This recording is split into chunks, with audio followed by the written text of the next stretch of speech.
This video is about the sine and cosine ratios. You can find it in your text in section 8-6. Okay, so here's the trig chart that you've been using for tangent so far, to look up values for the tangent of an angle. Now we're going to look at the first two columns in your trig chart, which are the sine and the cosine of an angle A. So here are some definitions for you. The sine of an angle A, which we write sin A, is the opposite side over the hypotenuse. Remember that whenever we're talking about sine, cosine, and tangent, we're imagining angle A as part of a right triangle. So the hypotenuse we can find by going across from the right angle. So C is going to be our hypotenuse. Now the opposite side we've talked about a little bit. We go directly opposite or directly across from the angle A. So in this case, little a is going to be our opposite side. So the sine of A for this triangle will be little a over little c. The cosine of A is similar, but with a little bit of a twist. The cosine of A is the adjacent side over the hypotenuse. So again, let's look at the angle A. The side that's adjacent to that, or I should say the leg that's adjacent to that, because we don't want to, the hypotenuse is also adjacent to the angle, but we are focusing on the legs here when we say adjacent. So the adjacent side in this triangle is B. And again, we've already found the hypotenuse, and that's C. And just to review what you already know about tangent, the tangent of A is the opposite over the adjacent side, A over B. So when you write all these down, take a moment to compare these three trigonometric ratios. Okay, here is a cartoon where Batman is telling, I assume this is Robin, could be an enemy though, just use SinCos1. Okay, so SinCos1 is a mnemonic that we can use to remember these ratios. So the first part of the word is SOH, which stands for sine equals opposite over hypotenuse. There's the S. The next three letters, K, stands for cosine equals adjacent over hypotenuse. And TOA, tangent, equals opposite over adjacent. So there's your mnemonic, and Batman can remind you of it in this slide. So why do we need all three of these ratios? Well, there's certain problems where tangent really wouldn't be very convenient to use. For example, this one, we're only given the measure of the hypotenuse. So the tangent ratio for this triangle, suppose we were looking at this angle, this 40-degree angle here, if we were to say the tangent of 40, we would have to look at the opposite leg over the adjacent leg, but that would be x over y, and we don't know either one of those. So tangent won't do us much good in this type of problem.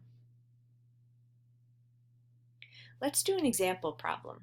First, we're asked to simply express the sine of A, the cosine of A, and the tangent of A as fractions. Okay, so the sine of A, that I'm going to write our mnemonic down here. SinCos1.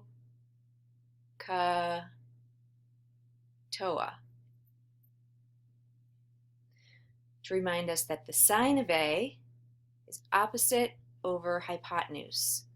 Okay, so opposite sine of A equals opposite 8 over hypotenuse, which we could just circle to remind ourselves that that's always the hypotenuse. Whether we're talking about angle A or angle B in this triangle, hypotenuse is still 17. So the sine of A is opposite over hypotenuse, 8 over 17. The cosine of A is adjacent over hypotenuse. The adjacent leg is 15. The hypotenuse is 17. And finally, the tangent of A, tangent, opposite over adjacent. So we are only looking at legs when we talk about the tangent. The opposite leg is 8. The adjacent leg is 15. So now we've expressed all three trigonometric ratios as fractions. You try one. Express sine A, cos A, and tangent A as fractions. Okay, let's do another example. State two different equations you could use to find x. Well, we're given 41 degrees here and 49 degrees here. So we have our choice in the matter as to which angle we'll use to find the missing side x. I kind of like the sine function, so I'm going to start with that. The sine of 41 degrees equals opposite over hypotenuse, x over 100. And we could rearrange this equation, just like we did with tangent, to solve for x. So that's our first equation. The second equation we could use, let's go over and use the 49-degree angle. X would be the adjacent leg to 49 degrees. So now we're talking about cosine. The cosine of 49 degrees equals adjacent over hypotenuse, x over 100. So I could use either one of these equations to solve for x, and no matter which equation I used, I would get the same answer for x. I better get the same answer for x because this is the same triangle we're talking about in both cases. You try one like this. State two different equations you could use to find x. Okay, let's do another example using our trig table. We're asked to find the values of the variables. We have x and y, and we only have one triangle to work with here. We have a 40-degree angle here, so it looks like, and we know the hypotenuse. So it looks like we could use the opposite over the hypotenuse to find x. So I'm going to set up an equation with sine of 40 degrees, opposite over hypotenuse, x over 84. Multiply both sides by 84.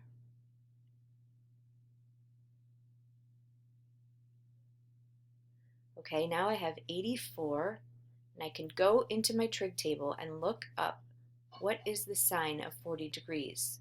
The sine is found in the first column of the trig table.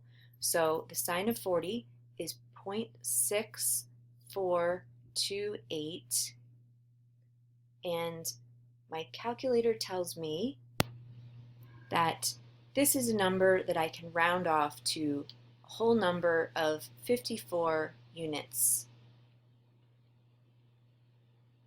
So x equals 54.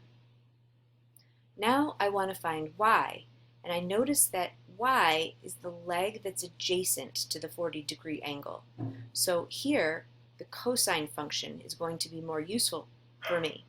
So I can say that cosine of 40 degrees equals the the adjacent leg y over the hypotenuse 84. Again, multiplying both sides by 84. I have that y equals 84 times the cosine of 40. Let's look in our trig table and find out what the cosine of 40 is.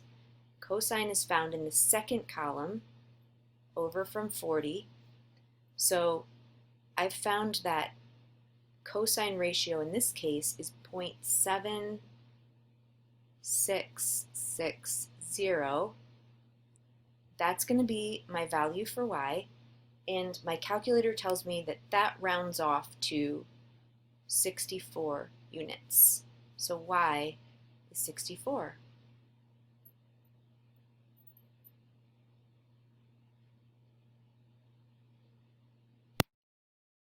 You try this one. Find the values of the variables x and y.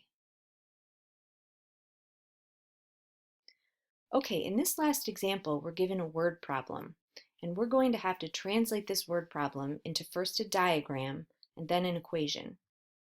We've been hired to anchor a 75-meter tower. So first of all, let's draw the tower. Let's make it 75 meters high.